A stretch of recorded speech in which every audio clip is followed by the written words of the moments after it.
Allez les amis, bonjour, Thierry pour la troisième vidéo du montage du Phantom USMC F4BN.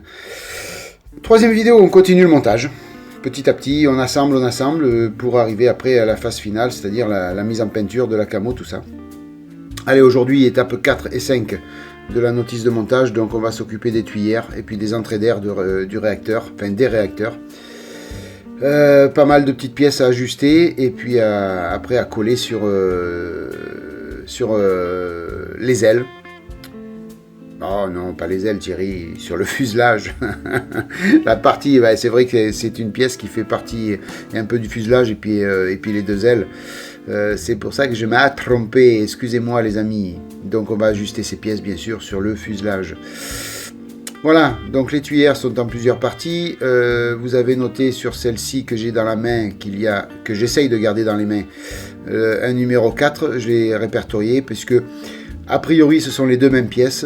Mais sur la notice de montage, on me dit de mettre la 4 et la 5 à un endroit bien précis. Donc, j'ai repéré au cas où. À noter aussi la finesse de ces petites pièces. Regardez un petit peu les gravures à l'intérieur. Une fois qu'on va avoir ajouté la photo découpe dessus, ça va être magnifique. Voilà, je vous montre un petit peu toutes les petites pièces. Et puis notamment ces entrées d'air qui ont été ajustées puisque elles sont en deux parties. Je les ai collées préalablement hors caméra. Et alors je ne sais pas si l'intérieur va se voir puisqu'il y a d'autres pièces qui viennent par-dessus. Mais dans le doute, je vais éliminer ce que je vous montre, c'est-à-dire le raccord à l'intérieur. Qui doit être lisse dans la réalité. Donc il va falloir jouer du mastic et puis du ponçage pour éliminer tout ça. Alors peut-être que ça ne se verra pas. Je vais peut-être faire le travail pour rien, mais bon tant pis, il faut le faire au cas où. C'est pas une fois tout monté et tout ajusté qu'il va falloir le faire. Alors on va jouer du putty. Donc je prends le putty de chez AK Interactive. Un petit peu dur, un petit peu plus embêtant à poncer. Mais bon, quand il y a des grosses irrégularités comme ça, vaut mieux avoir ce putty là. Donc je vérifie bien sûr l'ajustement de tout à blanc, puisque je fais un petit montage à blanc, quoi, tout simplement, de toutes les pièces qui vont dessus quand même pour voir.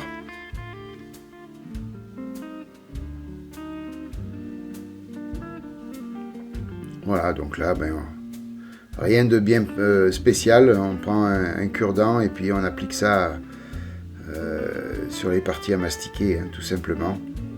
Alors je ne vais pas aller au fond avec le mastic, puisque là après à un moment donné ça ne se verra plus, ça sera dans l'ombre, donc on ne va pas non plus mastiquer complètement jusqu'au fond. On va essayer de se préserver un petit peu quand même, surtout qu'après ça va être dur pour poncer au fond et pour faire bien propre. Donc il vaut mieux laisser dans l'état plutôt que de mettre du mastic, on pourra plus retirer et poncer après. Parce que le poser, le mastic, ça va être facile. Le poncer, c'est autre chose.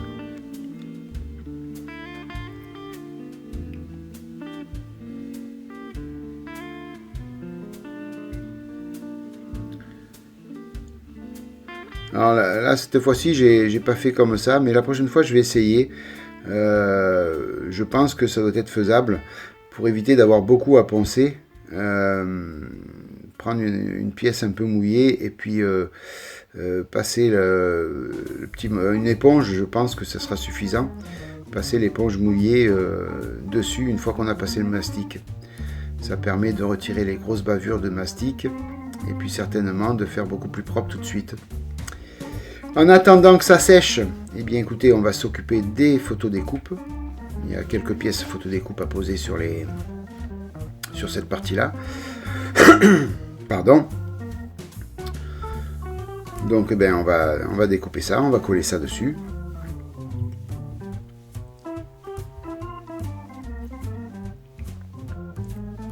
Donc là, toujours le même principe. Très proche de la pièce pour couper, histoire d'avoir le moins possible à retirer à la lime.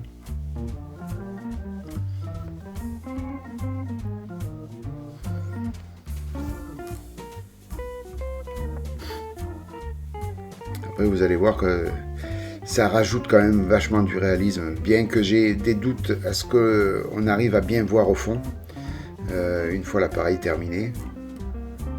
j'ai quand même des doutes, mais elles sont là, on va les mettre. Si jamais on arrive à les apercevoir une fois montées, ça sera quand même gagné. Donc là, j'utilise cette fameuse colle 21, qui est, à mon sens, une très bonne colle cyano pour les maquettes. C'est pour le reste aussi, hein, je pense qu'elle colle un peu tout, hein. Mais c'est vrai que pour les maquettes, elle est extraordinaire parce que tant qu'on n'a pas exercé une pression forte sur la pièce, on peut la bouger. Et ça c'est bien parce qu'on peut bien la placer comme il faut. Par contre, une fois que vous avez fait une pression forte dessus, c'est terminé, vous la bougez plus la pièce. Ça colle instantanément. Donc là, c'est vraiment top pour les maquettes. Voilà, vous voyez, ça fait quelque chose de un petit plus, quoi. Hein, ça fait super joli.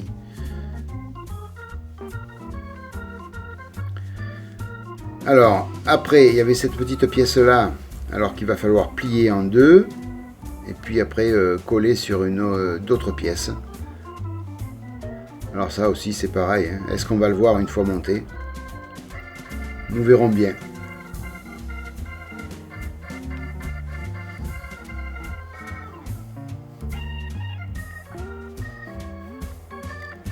Alors, les vidéos de Thierry ne seraient pas ce qu'elles sont s'il n'y avait pas du hors-champ, hein.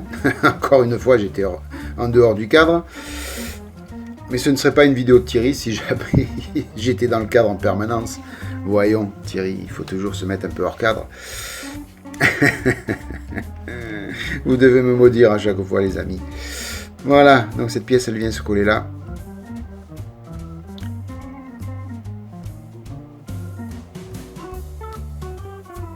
Donc pensez à bien le faire avant, hein, avant de coller tout ça. Sinon, après, pour la poser, c'est dur.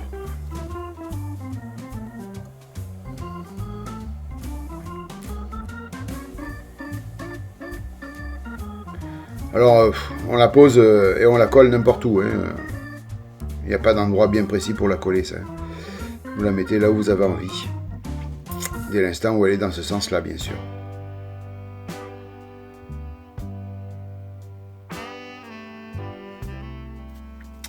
Voilà, donc je vous ai montré une de chaque. Et puis là, je vous montre les 4 donc terminés.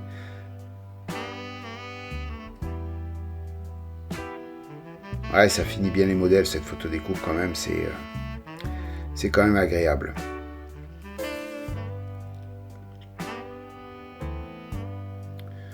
Voilà, entre-temps, le mastic a séché. Eh bien, on va poncer tout ça. Je l'ai fait hors caméra, je n'allais pas vous montrer le ponçage. C'était un peu trop long. Donc, vous voyez, ça a bien bouché. On voit encore des restes de mastic blanc. Mais pour être sûr que tout est bien disparu, je vais passer un coup d'après, tout simplement, un après-gris, pour voir s'il n'y a pas des résidus encore qui traînent à droite à gauche de marque de jonction des deux pièces.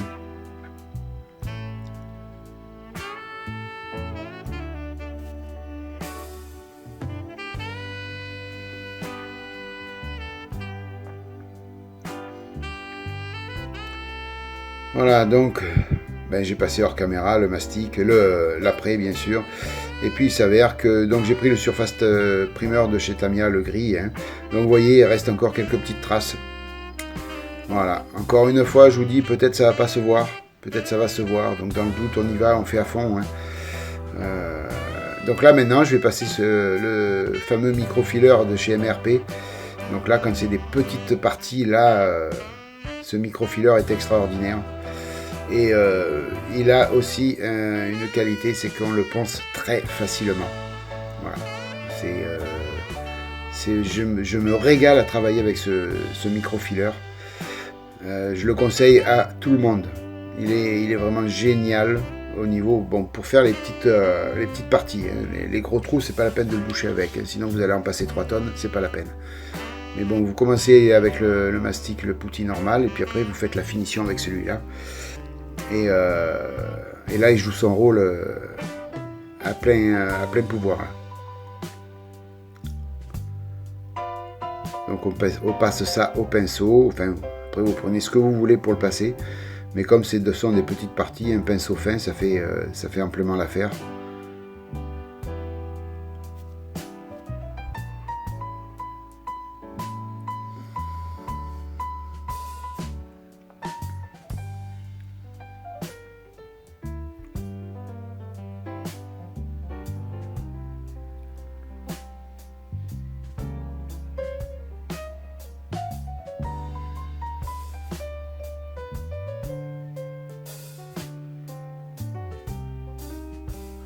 Voilà, on vient cacher un petit peu sur toute la longueur que j'ai fait pour boucher les dernières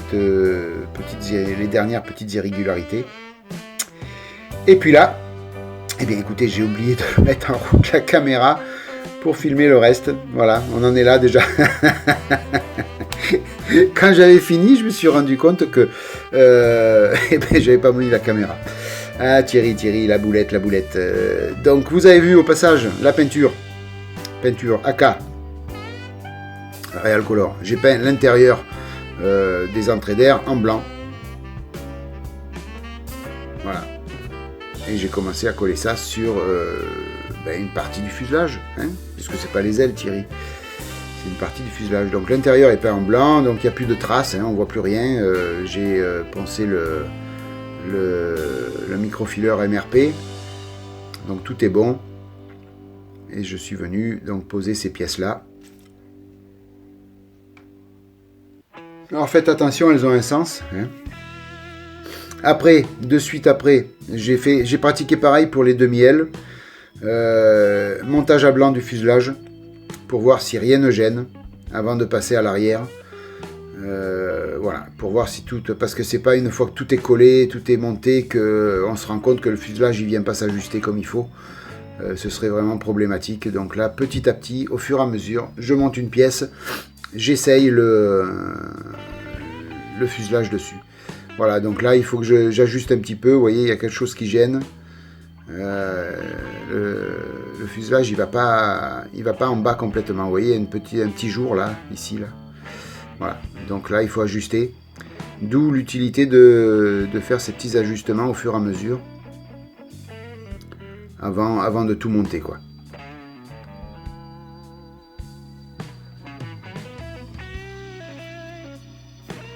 Voilà, là on se rend bien compte, hein, le blanc que j'ai mis sur l'intérieur des entrées d'air. Bon, les petits soucis d'ajustement, là, c'est essentiellement dû à ce que moi j'ai fait, hein, pas le kit Académie. Attention, hein, c'est juste ce que j'ai fait moi. Alors... Les pièces, celles-ci ont reçu de l'Alclad Burt Iron, comme demandé dans la notice. Tout a été peint en celle-ci donc avec de l'argent. Et puis après j'ai passé de la peinture à l'huile avec un pinceau à l'intérieur. Ça a été un petit peu vite, j'ai pas beaucoup filmé tout ça. J'espère que vous allez pouvoir voir plus tard. De mémoire, il me semble bien que j'ai filmé un petit peu plus. Et encore une fois, les vidéos ne sont pas préparées avec Thierry. On fait tout à l'arrache. Ah, vous m'en voudrez pas, je suis sûr.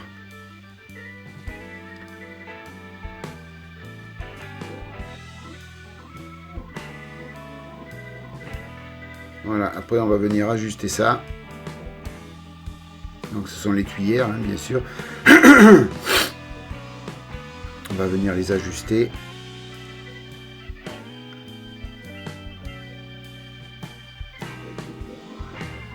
Alors il y a un petit pipion, un détrompeur, hein, donc normalement ça va tout seul, mais il ne faut pas le louper. Il est très petit, donc il faut bien vérifier la position, qu'on soit bien dedans.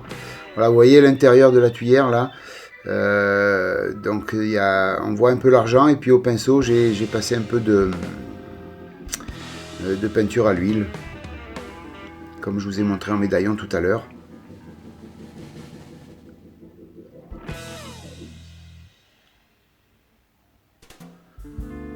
Voilà, on va faire pareil pour celle-ci. Donc c'est ces deux pièces, vous voyez, qui étaient numérotées. Donc bon, normalement elles vont à droite et à gauche, c'est pareil, mais bon, j'ai préféré quand même respecter la notice à ce niveau-là.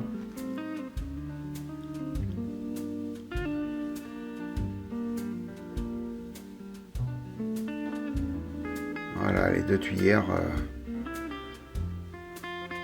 Alors, une partie des tuyères, puisque après, il y a tout ce qui va venir derrière encore. Donc ça, c'est à coller aussi. Cette petite pièce.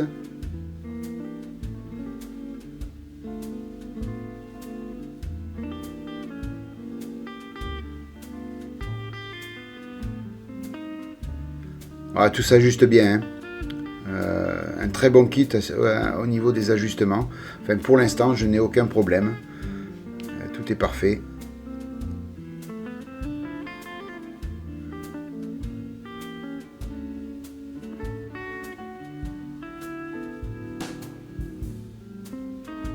Voilà, vous voyez l'intérieur des tuyères. Enfin, si c'est bien les tuyères ou du réacteur. Voilà, on aperçoit quand même de l'argent. Et puis après, eh on aperçoit un peu les traces de pinceau volontaires. Hein, puisque ça simule un petit peu toutes les fumées qui sortent du réacteur.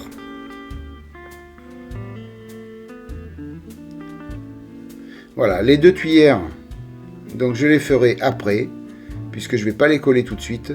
Sinon, ça serait problématique pour mettre en peinture après l'avion en lui-même. Il faudrait masquer tout ça. Donc, je les peindrai séparément et les montrer au dernier moment, une fois que l'avion sera pratiquement terminé. Ce sera les dernières pièces que je vais coller dessus. Mais bien sûr, je vais les peindre et puis les traiter avec les peintures à l'huile pour simuler les chauffes, tout ça, bien sûr, sur ces parties-là. Hein. Voilà les amis, bien écoutez, ça en est terminé pour cette vidéo.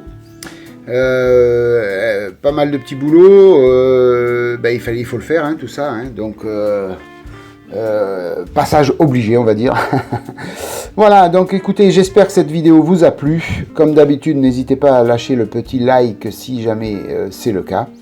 Et puis sinon, je profite encore de cette fin de vidéo pour remercier encore 1000 fois tous mes abonnés et puis mes tipeurs qui me permettent de pouvoir faire prospérer la chaîne beaucoup plus facilement. Voilà, donc 1000 merci à vous tous, tipeurs et abonnés. Et puis je vous souhaite écoutez, une bonne journée, une bonne matinée, une bonne soirée. Et puis je vous dis à bientôt pour la suite de ce fantôme. Ciao les amis, à plus.